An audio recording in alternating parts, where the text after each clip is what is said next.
awakmu nggak ngerti tah sapa pendaki sing ilang iku? Delok kono. Bahasa Indonesianya, kamu nggak tahu ya siapa pendaki yang hilang itu? Lihat sendiri sana.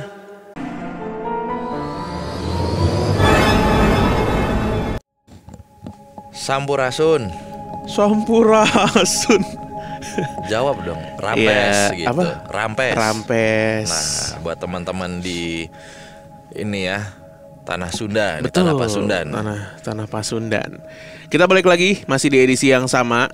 Dan gak bosan-bosan kita ngingetin untuk teman Kliwon yang nonton, jangan lupa di like dulu. Yang belum subscribe wajib subscribe ya. Ya. Karena 48% penonton kita tuh bahkan belum subscribe channelnya. Ya. Waduh, sayang sekali. Nanti kamu ketinggalan video baru. Kalau di Spotify itu kita udah pernah tayang selama berapa jam berarti? Apanya? Yang 100 menit ya, episode 100 gitu ya. 200 menit, 300 menit, 400 menit. 400 menit. Panjang. 100 menit itu berapa jam sih? 100 menit. 100 menit? Oh, 400 nggak ada. Sorry. 100 menit itu berapa jam? 1 jam setengah. Iya. Kenapa? 100.000 100 menit YouTube sekali-sekali. Kan bisa. Bisa sih. Bisa, bro. Ya bisa kan? aja. Bener. Sekali-sekali. Sekali ya. Merayakan 100.000 subscriber, kita akan membacakan 100 menit. Kita akan tayang selama 100 menit. Kalau membacakan tuh 100 cerita. Iya, janganlah. Jangan. Gila lu. Kita akan tayang 100 menit di YouTube. Tuh. 100 menit. Ntar kita ada bisa, Cil. Ada makan nasi bebeknya. Bener. Pokoknya 100 menit. 100 menit lah. Iya. Terima aja isinya apa kek gitu. Iya, iya. Ya. Lucu nih, 1,5 jam ini terus paling ganti. Kalau break ya ganti baterai lah paling. Kalau nggak langsung colok aja, Cil. Ada. Iya, tuh pas lagi setting-setting juga nyala aja. Iya. Iya, yang penting 100 menit pokoknya ya. jadinya live pokoknya 100 menit tanpa diedit lah gitu. Aduh, bahaya banget. Lah, bukan. Bahaya banget karir kita. Ya diedit kalau ada kata-kata yang menyinggung. Time code kan, time code kan dicatat ya. Gitu ya 100.000 subscriber ya. Ya, insya Allah ya. Ya, kalau kita inilah. Oke, langsung aja cerita kiriman dari teman Kliwon yang dia kirim ke email. Ini agak lain nih, orang kirimnya via email dia, nggak ke Google Form. Tapi ceritanya menarik. Berarti dulu nih. Enggak, baru beberapa bulan lalu. Oh gitu, kirain dulu saat masih email. Oke. Tapi sepertinya dia pendengar baru. Oke. Oke, assalamualaikum warahmatullahi wabarakatuh. Salam kenal Mas Bimo dan Mas Danu. Saya punya cerita yang cukup mistis yang dialami oleh sahabat saya. Sebut aja namanya Agus. Ini bukan nama asli ya. Saya dapat cerita ini di tahun 2010-an. Dia cerita ke saya tuh pas lagi di pantry kantor. Asli merinding banget pas dengernya. Saya nggak tahu apakah cerita ini sudah pernah diceritakan di sini oleh orang lain atau belum. Soalnya setahu saya cerita ini tuh cukup ramai dulu. Kalau bahasa sekarangnya tuh viral lah. Ceritanya gini. Agus, sahabat saya ini orang Jawa Timur. Jadi kalau cerita tuh suka ceplas-ceplos dan gamblang. Agus ini orangnya care dan dia seorang pecinta alam. Dia suka naik gunung. Dia juga suka aktif dalam kegiatan-kegiatan pemuda dan kegiatan-kegiatan sosial. Suatu ketika ada kabar kalau ada pendaki yang hilang di Gunung X, salah satu gunung di Jawa Timur. Tim SAR setempat meminta bantuan kepada para relawan untuk ikut mencari keberadaan pendaki yang hilang tadi. Si Agus ikut dalam tim relawan untuk mencari si pendaki gunung yang hilang ini. Setelah daftar relawan diterima sama tim SAR, pagi hari para relawan dikumpulkan di base camp pendakian dan ada briefing dari tim SAR untuk mencari pendaki yang hilang ini. Setelah briefing dan persiapan pencarian, tim relawan juga saling berkenalan. Biasalah ngobrol-ngobrol biar akrab dan gali-gali informasi mengenai pendaki yang hilang tersebut. Agar efektif dalam pencarian pendaki yang hilang, tim dibuat berpasangan. Jadi satu tim tuh ada 2 orang. Si Agus dapat pasangan relawan namanya Maman, sebut aja begitu. Selama pencarian, si Agus nih banyak ngobrol sama Maman. Namun si Maman ini orangnya agak pendiam. Jadi Agus lah yang aktif ngajak ngobrol. Di tengah ngobrol sambil dia ngeliat ke kanan, ke kiri, dan sesekali ngelongok ke jurang. Ya kalau ngeliat objek, tas gunung, jaket atau tanda-tanda pendaki yang hilang, yang lagi dicari gitu ya. Kayak tanah atau bebatuan atau semak-semak bekas kepleset lah. Hari sudah menjelang siang, namun belum juga ada kabar dari base camp kalau pendaki itu udah ketemu. Nah, di suatu tepian jurang, si Mama nih ngelihat ada warna cerah di bawah jurang. Kayak orang lagi pakai jaket. Kemudian si Agus mencoba turun untuk mendekati objek yang diduga si pendaki yang hilang ini. Sedangkan Maman nunggu di atas, di trek, di jalur pendakian. Karena kondisi yang curam, Agus nggak bisa sampai ke objek. Tapi udah terlihat agak jelas kalau itu orang dan atau pendaki gitu ya. Itu orang atau pendaki dengan posisinya tuh telungkup. Agus lalu balik ke atas, ke trek. Namun si Maman udah gak ada di tempat.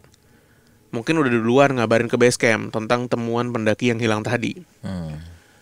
Agus lari secepat mungkin untuk turun ke base camp dan ngabarin tentang penemuan pendaki itu. Setelah sampai base camp, Agus nginfoin titik lokasi jurang penemuannya. Setelah tim SAR dan tim relawan paham maksud titik lokasi penemuan yang dimaksud, tim segera merapat ke lokasi. Sedangkan Agus yang capek abis lari-lari ke base camp, istirahatlah dia di base camp sambil sebat, rokokan lah. Singkat cerita, pendaki yang hilang tuh udah dievakuasi dan dibawa turun ke base camp dalam keadaan meninggal. Ada salah satu teman si Agus yang langsung nyamperin Agus. Nafasnya terengah-engah. Dia bilang ke Agus, "Awakmu gak ngerti tah sopo pendaki sing hilang iku? Delok kono." Bahasa Indonesianya, "Kamu gak tahu ya siapa pendaki yang hilang itu? Lihat sendiri sana." Ternyata pendaki yang hilang tadi adalah si Maman. Jadi si Maman, pasangan relawan Agus tadi yang bareng sama si Agus nyari pendaki yang hilang, adalah si korban sendiri. Wah, merinding gue. Mari kita doakan semoga almarhum tenang di alam sana ya, diterima amal-amal baiknya dan dimaafkan segala dosa-dosanya. Amin, amin. Demikian Mas Bimo, Mas Danu. Terima kasih. Ya. Wassalamualaikum warahmatullahi wabarakatuh. Waalaikumsalam warahmatullahi wabarakatuh. Oke. Ya, sedikit banyak sebenarnya cerita-cerita kayak gini ya. Modelnya, templatenya. Tapi iya sering entah jin korin atau apa gitu ya, yang akhirnya bergabung, berbaur, seakan-akan memberikan petunjuk gitu, ngasih tahu kalau di sini lo gue tolongin lah gitu. Di sini lo gue N. Baru banget.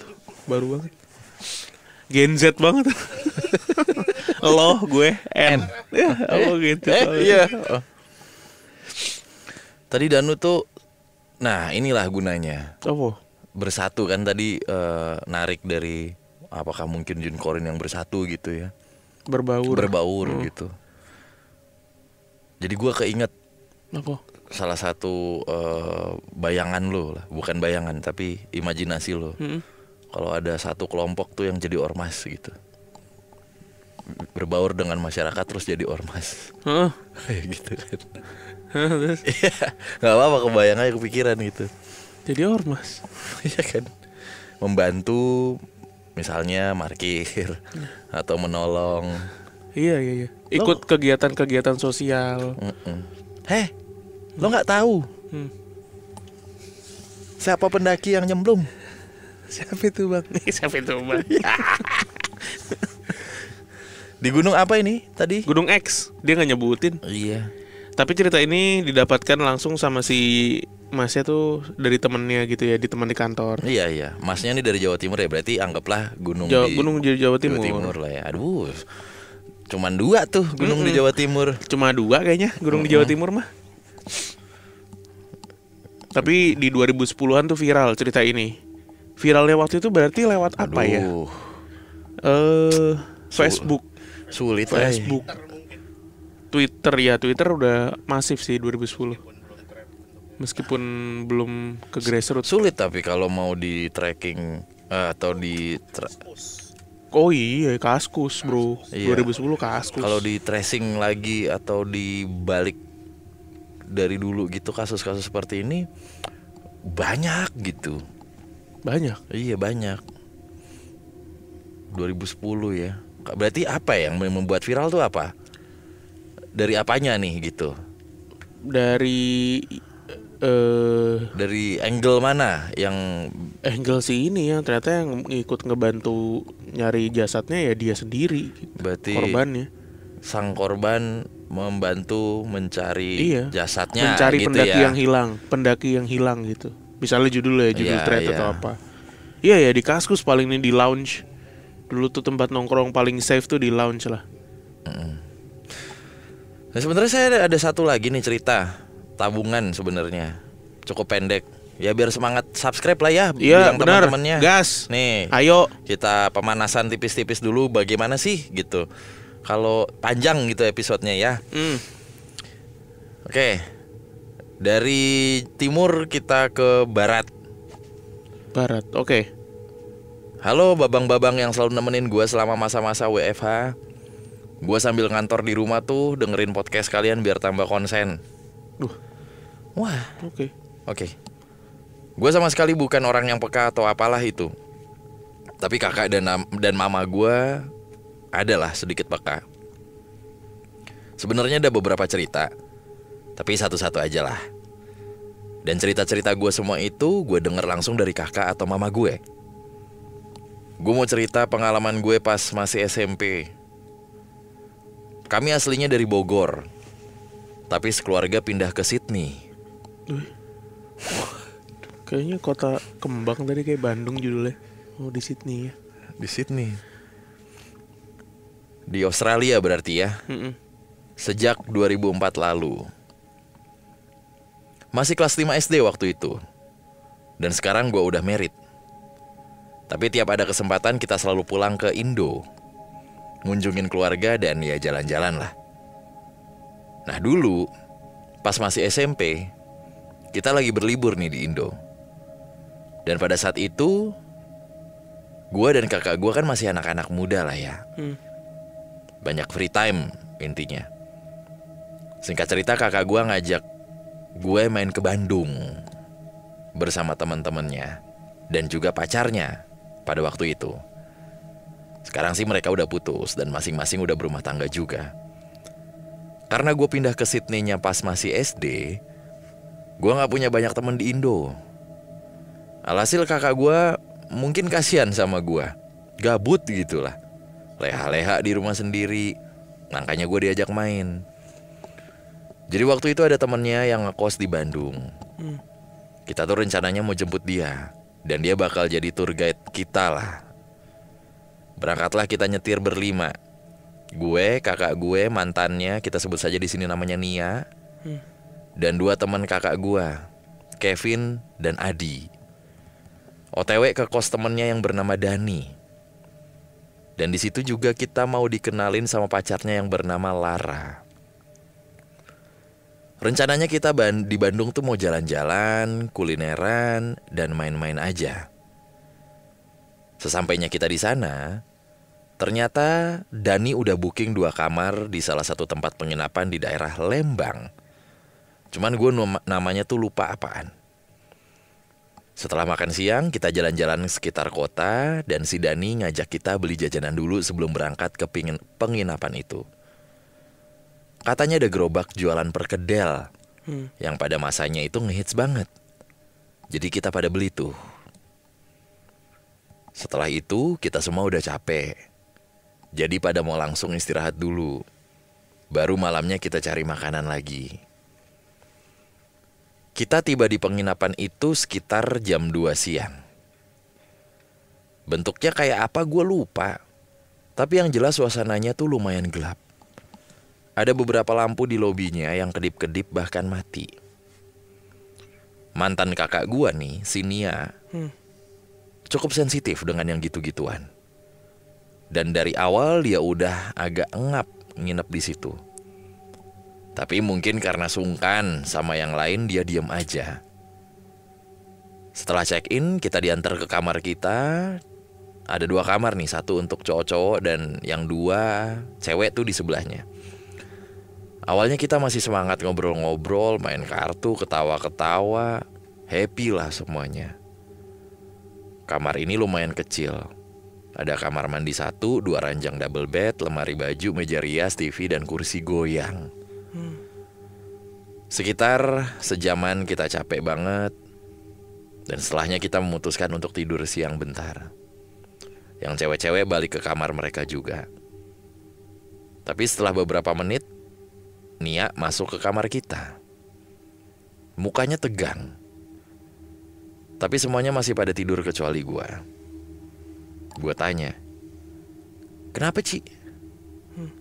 Dia bilang nggak apa-apa, sambil maksa buat senyum. Dan dia tiduran di sofa kamar.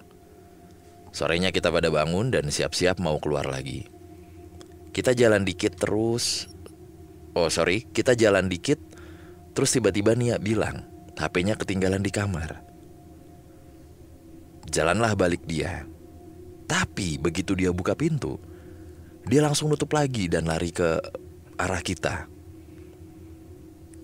Bingung tuh. Kita tanya, "Kenapa sih, ada apa?" Ternyata dia bilang dia melihat sesuatu duduk di kursi goyang. Dan dia gak berani masuk kamar. Dan akhirnya merengek ke kakak gue untuk ambil HP-nya. Kakak gue masuk aman-aman aja. Jadi kita semua pikir mungkin dia halusinasi atau apalah gitu. Kita keluar sampai agak malam, sekitar jam 11-an. Dan baru balik tuh.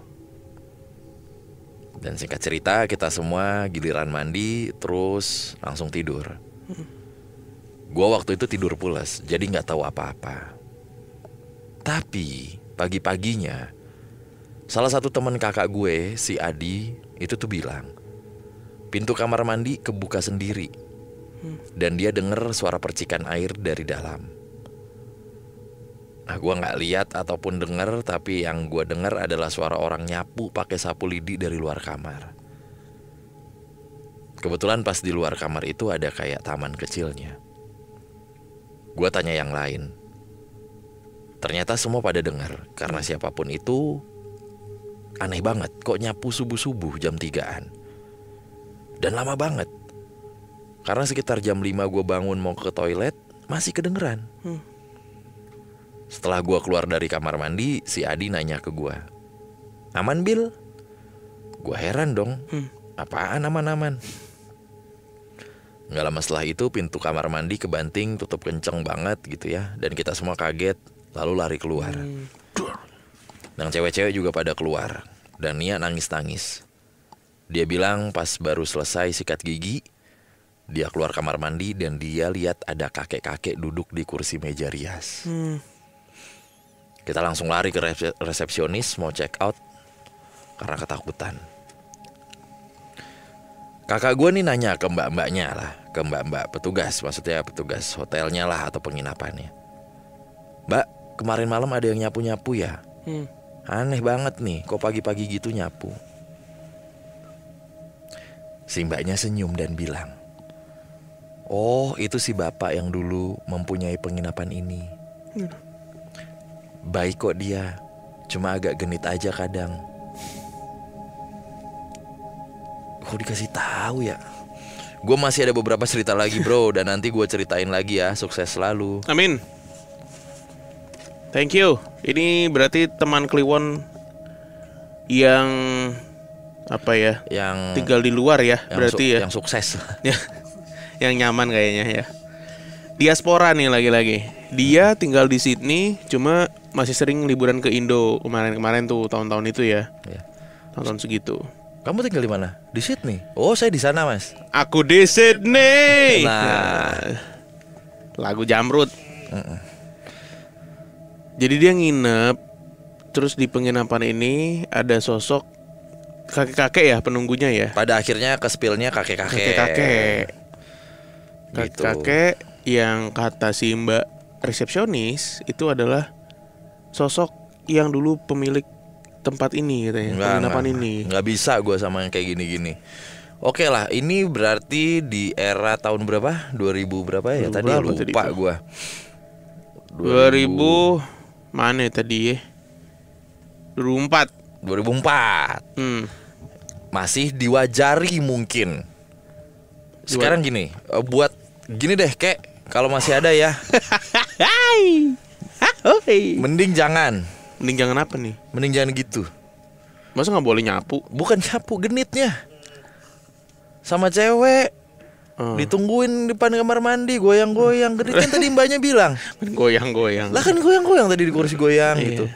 Oh iya, itu sosok bapak yang mempunyai ini. Tapi dia baik kok, cuman agak genit aja. Viral loh, bener. Sexual harassment. Spill loh, bener. Tapi kita harus teliti lebih lanjut dulu nih. Lah kok teliti? Enggak, kita harus telaah lebih lanjut lagi. Apa yang harus ditelaah? Kakek-kakek ini terakhir terlihat duduk di meja rias. Bisa aja dia genit ke dirinya sendiri lagi begini. Oh enggak, itu duduk menghadap meja rias. Duduk di meja rias. Saya mikirnya duduk di meja riasnya menghadap ke, jadi membelakangi kaca. Iya. Siap yang sudah mandi. Gitu. Aduh, geli banget. Asli bener, kayak udahlah, maksudnya pertama udah mati lu gitu. Mantap nih. Yang kedua udah kakek-kakek gitu. Emang masih bisa. Nah, gitu aja. Lu udah mati satu. Kedua, emang masih ada tuh.